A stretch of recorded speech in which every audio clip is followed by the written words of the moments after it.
And good morning, my name is Tim Hicks. I'm the Living History Manager here at the Alamo.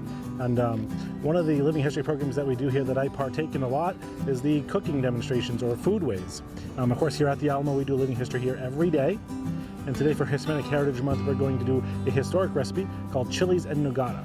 So the historical significance for Chiles En Nogada is that this recipe will be from 1821. So in the 1820s, in Puebla, Mexico, this dish would be made in honor of Mexican independence from Spain.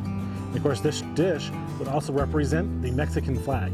So we have poblano chilies, you have the green, the walnut sauce will be the white, and the pomegranate seeds is the red. So the first step into making Chiles En Nogada is to make the walnut cream sauce. You want this step to be first because you've got to soak the walnuts overnight. So the walnuts are chopped walnuts. Of course, after they're shelled, you might want to remove some of the papery skins by just rubbing with them. And once you have done that, you're going to soak them in some milk overnight. This will soften them up. So to make the walnut cream sauce, after we have soaked the walnuts in milk, we're going to drain the walnuts.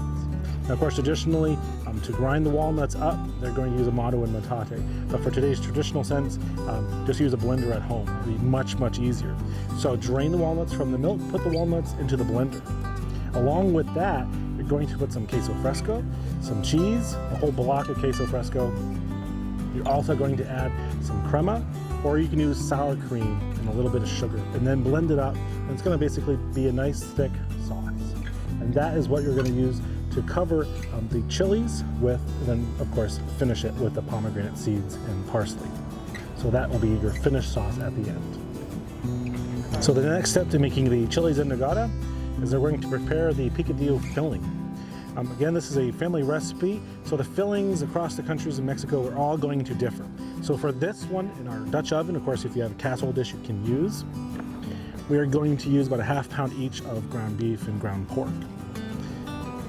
So we're just going to put that inside the pot. Along with that, we're going to add fruit and vegetables. So this recipe will call for about 2 onions chopped, about 3 cloves of garlic, also minced fine, and about 4 Roma tomatoes. If you don't want to use Roma tomatoes, you could always use a can of crushed tomatoes as well.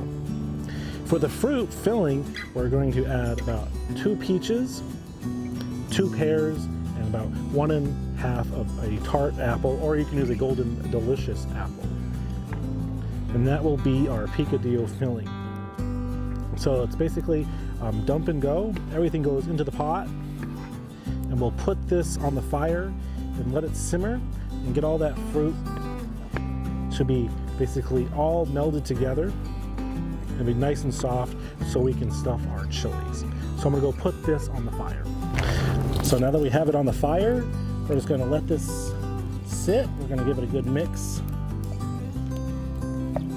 And if it tends to be too much filling, you can always add a little water, but I think the meats will have enough fat, so you wouldn't need to add any water.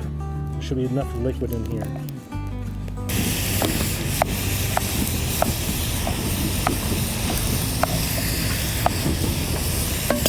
Now to season this, we're just going to use very simple salt, pepper, and a little bit of cinnamon.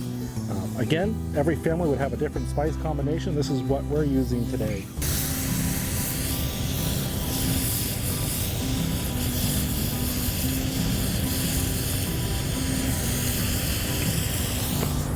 Once the seasonings are set, we're just going to give this another mix.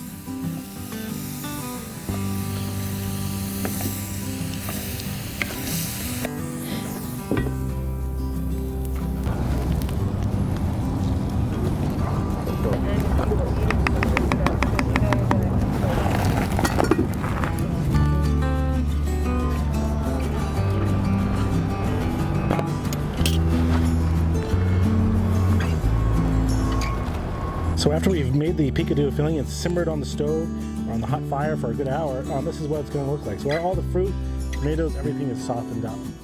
So our filling is set. We're going to stuff our poblano chilies. Now our poblano chilies that we use we're going to roast them on the fire to blister the skins. Of course, at home, if you have a gas top, you can roast these on the gas range, or simply you can put them in the oven. After they are roasted, what you would want to do at home is to put the poblanos in a plastic bag to create steam, and that will help peel the poblano peppers much easier. So once we've roasted and peeled them, you simply will cut them open and remove the seeds and the stems. This makes a nice little pocket for our picadillo filling. So we're going to add our meat filling into the chilies. Of course, put as much filling as you would like. Now to finish the Chiles En Nogada, we're going to pour some of the walnut cream sauce on top and around it. Then we have our pomegranate seeds, which we will sprinkle on top. And of course, to add more green, we'll have some parsley, which we will sprinkle on top. And there you have it, Chiles En Nogada.